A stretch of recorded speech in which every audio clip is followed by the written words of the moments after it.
వద్దన్న పనులు చేసిన పాపాల కన్నా దేవుడు చేయమన్నవి చెయ్యని పాపాలు చాలా ఉన్నాయి మన దగ్గర. దేవుడు చెయ్యమన్నవి చెయ్యకుండా ఎగ్గొట్టిన పాపాలు చాలా ఉన్నాయి.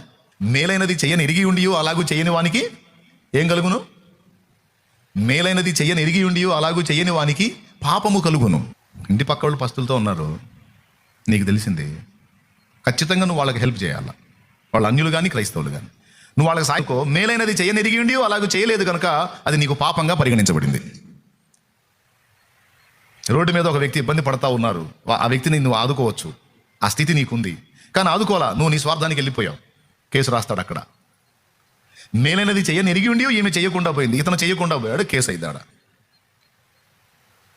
వద్దన్న పాపాలు చేయటం సంగతి అడు పెట్టు, చెయ్యమన్నవి చెయ్యకపోవటం వల్ల తెచ్చుకున్న పాపం చాలా ఉంటుంది మన దగ్గర.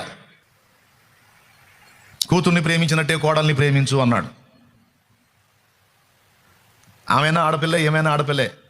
నీ కూతురు ఒక ఇంటికి వెళ్ళినట్లే ఒక ఇంటి కూతురు నీ ఇంటికి వచ్చింది కనుక నీ కూతురు అత్తగారు ఆమెను ఎలా చూడాలనుకుంటారో నువ్వు అత్తగారిగా, నువ్వు మామగారిగా నీ కోడల్ని నువ్వు అంతే చూడు, అంతే ప్రేమించు. కుటుంబాల్లో పాపాలు కావచ్చు, రోడ్డు మీద పాపాలు కావచ్చు, ఇరుగు పొరుగుల వాళ్ళ విషయంలో పాపం, వాళ్ళకి ఉన్న సమస్యలను తీర్చగలిగి ఉండి కూడా నువ్వు తీర్చలేనప్పుడు తద్వారా కలిగిన పాపం కావచ్చు. ఇలాంటి పాపాలు కొప్పేస్తే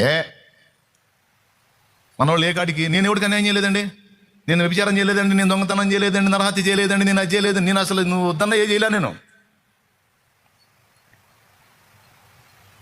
నువ్వు వద్దన్న ఏ చేయలే, పర్ఫెక్ట్గా ఉన్నా అంటే దేవుడు అంటాడు చెయ్యమన్నయ్య చేయలేదు కదరా అంటాడు. వద్దన్నయ్య చేయలే, ఓకే, మరి చెయ్యి అన్నయ్య చేయలేదుగా అంటాడు. అయ్యా అది ఆలోచించలేదులే అంటాడు. ఏమన్నా అర్థమైందా మీకు? ఆలోచించలేదులే, ఇదో కేసు ఉంది కదూ, రేపు అక్కడ వస్తుంది ప్రతి ఒక్క కేసు. విషయాలు చెప్పుకుంటుంది, ఎందుకంటే దేవుని ముందుకు వచ్చినప్పుడు మన యోగ్యతను తీసి పక్కన పెట్టి కృపను వేడుకొనుటలో మనం ధన్యులం. నీతిని బట్టి, మన స్వక్రియలను బట్టి, మన స్వయాన్ని బట్టి దేవుని ముందు మెప్పు పొందజాలము.